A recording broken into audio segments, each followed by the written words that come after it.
que é mais importante para o bailarino? Ser flexível ou ter mais força?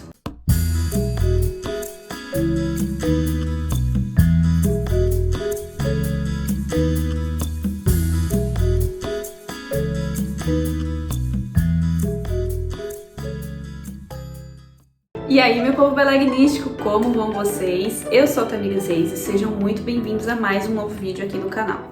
Hoje eu gostaria de falar um pouquinho mais entre a relação entre força e flexibilidade.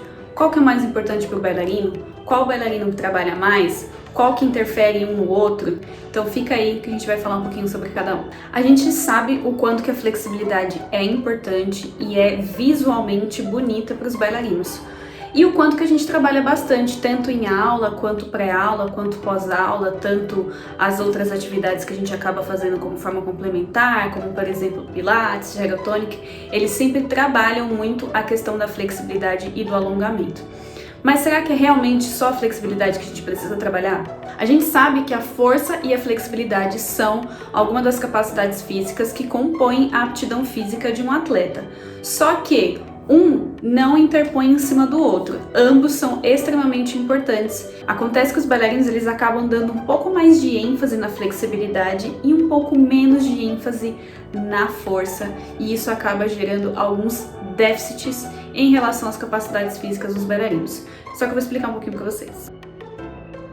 Afinal, o que é a flexibilidade? A flexibilidade em si, ela é uma capacidade física que ela busca o máximo de amplitude do movimento. E uma das ferramentas que a gente usa para trabalhar a flexibilidade é o alongamento. Então, flexibilidade é a capacidade e alongamento é a ferramenta que a gente usa para desenvolver essa capacidade. E na força a gente tem três divisões. A gente tem a força máxima, a força explosiva e a força de resistência. A força máxima, como o nome já diz, ela é a capacidade máxima que a gente tem de contrair um músculo e expandir. E no balé seria mais ou menos como se a gente tivesse aquela força para fazer um levantamento com o bailarino, ou até aquela força que a gente faz em contraponto com o bailarino para ajudar ele a levantar a gente. Então, é a capacidade máxima que a gente tem de contrair aquele músculo. A força explosiva, ela já é um pouquinho diferente. Ela é o máximo de força que a gente consegue aplicar em uma unidade de tempo, como por exemplo a força de um grande salto. O fato da gente poder sair de um ponto para o outro fazendo aquela abertura das pernas num grande GT, por exemplo, é um tipo de força explosiva que a gente acaba aplicando dentro das aulas. E a força de resistência, que é a capacidade que a gente tem de sustentar aquela força por um período longo de tempo, que é o que a gente normalmente faz em aula, tanto na sustentação das pernas, tanto no finalzinho de um salto, que a gente segura aquele plié, a capacidade que a gente tem de continuar sustentando aquela força. E por que é interessante a gente trabalhar as duas capacidades? Pense o seguinte, o nosso corpo, a nossa musculatura, ela é como se fosse um elástico.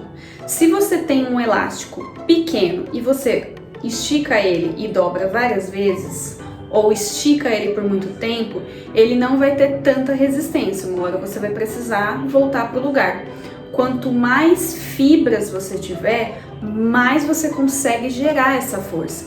Então, quando a gente fala de treinar força, a gente pensa em aumentar as suas fibras musculares para que você tenha uma maior capacidade contrátil de fazer os exercícios. Isso não quer dizer que a força é mais importante, porque quando a gente tem um nível de flexibilidade, um nível de alongamento interessante, isso quer dizer que a nossa capacidade contrátil, ela consegue ser maior. Então, se a gente só alonga e a gente não tem força, a gente possivelmente não tem tanta sustentação daquele movimento. E se a gente tem só força e não tem flexibilidade, a gente tem um movimento mais curto. Quando a gente une as duas capacidades de uma maneira equalizada, a gente consegue ter maior amplitude de movimento e maior capacidade contrátil, fazendo assim com que o seu músculo funcione com mais eficiência.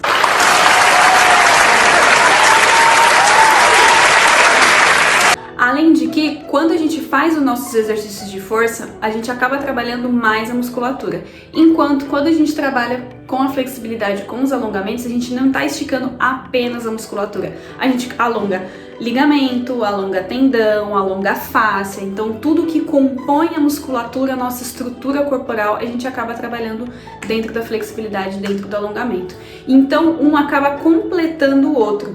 Se se a gente faz menos de um, a gente perde a capacidade do outro, entende? E tem até alguns estudos que falam da relação entre as duas coisas. Então, por exemplo, qual seria a relação entre a força e a flexibilidade? A força melhora a flexibilidade no sentido de capacidade contrátil. Então, pensando na relação força com flexibilidade, o trabalho de força melhora a flexibilidade quando realizado em grande amplitude de movimento. Então, por exemplo, se você chegar na academia e se você fizer movimentos curtos, você não vai trabalhar tanto a sua capacidade muscular. Agora, se você realiza um movimento com amplitude completa, você também está trabalhando a capacidade de amplitude de movimento, que consequentemente vai melhorar a sua flexibilidade. Lembrando que isso não quer dizer que ele está só trabalhando a flexibilidade. O trabalho de flexibilidade precisa ser feito junto também. E em relação à flexibilidade sobre a força, quando a gente faz o exercício de flexibilidade com um aporte de força, a gente tem a maior capacidade contrátil, que é aquilo que eu falei da caixinha. Se a gente simplesmente alongar e não tiver um suporte muscular, a probabilidade daquilo arrebentar ou de gerar algum problema é maior. Então assim, se você é bailarino e se você só treina flexibilidade, procura começar a fazer os treinos de força também, porque eles vão se complementar. E se você faz só o treino de força e não faz o treino de flexibilidade, muito provavelmente você inclusive deve estar sentindo que a sua musculatura está um pouco mais rígida. Então a gente precisa treinar as duas coisas de forma equalizada para ter um melhor desempenho. E eu vou deixar aqui na descrição um post muito legal da artista circense Michele de Lara, que ela fez uma explicação super didática dessa relação. É até interessante porque o título da postagem é: se você quer ser mais flexível, trabalhe força. E é bem interessante a analogia que ela faz com a corda bamba. Então eu vou deixar aqui na descrição esse post para vocês conferirem depois. Então é isso, pessoal. Queria deixar aqui meu agradecimento para Mari Mendonça, que me marcou na postagem lá da Michele e me motivou a fazer esse conteúdo aqui para vocês, que eu acredito que seja extremamente importante para a gente acabar com aqueles mitos de que a flexibilidade é melhor do que a força é melhor do que a flexibilidade, bailarino só trabalha flexibilidade, bailarino não pode treinar força, senão ele vai ficar muito rígido, para a gente quebrar esses mitos, porque as duas coisas são extremamente importantes para trabalhar performance. E se você gostou desse vídeo, não se esquece de curtir, comentar, encaminhar para os seus colegas, salvar e se inscrever aqui no canal para receber toda semana dicas e conteúdos bem legais para melhorar a sua performance da dança. Então é isso, pessoal. Tchau, tchau!